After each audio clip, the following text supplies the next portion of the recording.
Marcos, debate na kay mo adto na gani mga kagalaan sa Court of Appeals or ngadto na sa Supreme Court. Usaw na Solgen. Og dili pa sa RTC ilang i-designate ang fiscal nga mo'y mo laban for and in behalf sa Solgen. For and in behalf sa gobyerno, no? Dagto na Supreme Court sila na mo na dito. Nagkaroon sa laktod nga pag-istorya, mayroon tag Solicitor General. Mao ka na ang abogado sa Pilipinas. Mao ka na ang abogado sa gobyerno. O sa terminology, good mahigalang gamiton, Solicitor General. Murag magkaingom sa tayo. Sa man Solicitor General, daghan kag na solicit.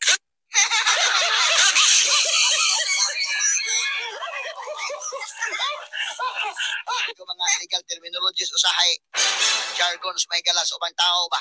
Kana bitaw sa labor, bitaw, kana na ang mga kaso sa labor day, payon unfair labor practice. Ang uban mo yung gibuwad sa init ang katong mga tao dito. Unfair labor practice ni. Wala may kanalahay, ambot pasabot na ng unfair labor practice, pero lahi na po na ito nga oras, isgutan lang, ari sa tamay gala sa Solgen. Akining Solgen, abogado sa gobyerno. So, inigkaso mga higala, sama ni ron, kaso. Ang mulaban ni Marcos, ang Solgen. Karon ni file og kaso si Basti, si Paulo o si Kitty.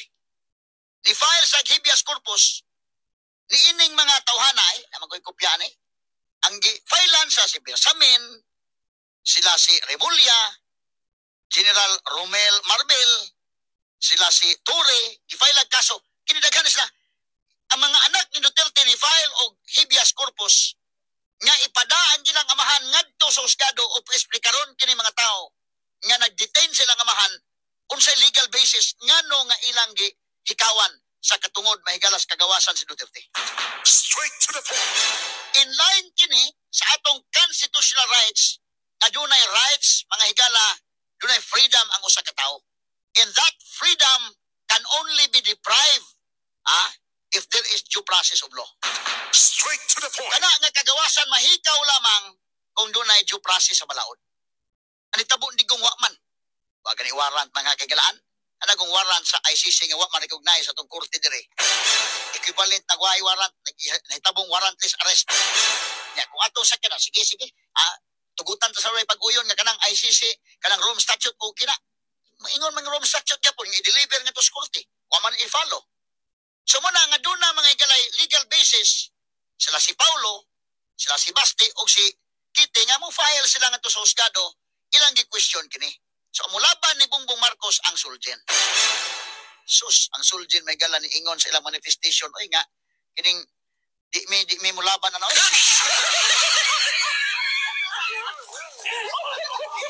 Sa ato pa rin pag-istorya, lingo ang Solgen, oy. Taliman kining namirma gud mga kailan. Tarawag ron na mirma kay, di lang ipakita ng pirma, gato na nang ko ng pirma ha.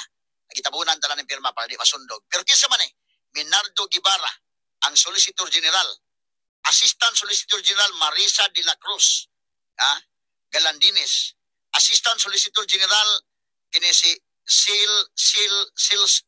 Silsi Rondain. Pila ka assistant Assistant Solicitor General, ang mga Assistant Solicitor General sa Randaan Mahigala, Associate Solicitor General, unsi ka po ang nipirma ni ining maong manifestation. Sa to pa, wapay labot ni sila mga researchers ha?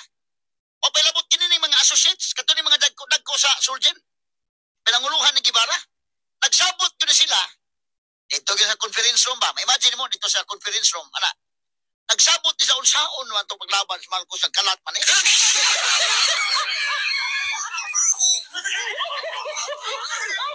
Ilang gibalibaran mahigala Supreme Court. Gibalibaran ng dili ni makalaban anang Marcos. Kung abogado pa lang gunta ni mahigala nga kanang dili ba by way of statutory kinigong Solgen Statutory Council. O ipasabot pa. Siya mo ay abogado sa gobyerno na kanas balaod niya siya abogado sa gobyerno. Kay private lawyer pa ni. Yan imong gi-approach sa private lawyer sama lang sa gistoryahan ka nga kining di man ako makaya na imong kaso, di madaha imong kaso. Ano ba, di ba po pwede Solgen maingon nga, di rin ako magkalaban Marcos, kina imong kaso ba, di na ako magkalaban kay BC kay ko.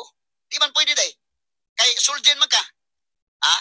Imo man ang obligasyon under the law, kay statutory council mo. O kini inato palang taning abogado nga private lawyer, i-hire nimo, pwedeng ang abogado mahigala mo makalaban, pwede sang mo klaro istorya nga kini ang di ko makalaban kay di ako kaya kini kasuhara ba dili ako kuan ako suway sa gandol ani nya usaman ako lang kay i-refer atong ka ako mga classmates pagka or ako mga abogado nga dunay ka pwede ma-refer ba inana but ang suljen di man kini pong ibutang suljen kada na pong mantigo gyud kasi Minrado Gibara may kalang ngilngig basta diday ngilngig ni sa legal nga community mga sukid di paminaw mo nang gibutang sa suljen sa una ang suljen panahon mga higala nag-take og bar exam kadto si Eduardo Natura, author tog libro sa constitutional law. Si Eduardo Natura.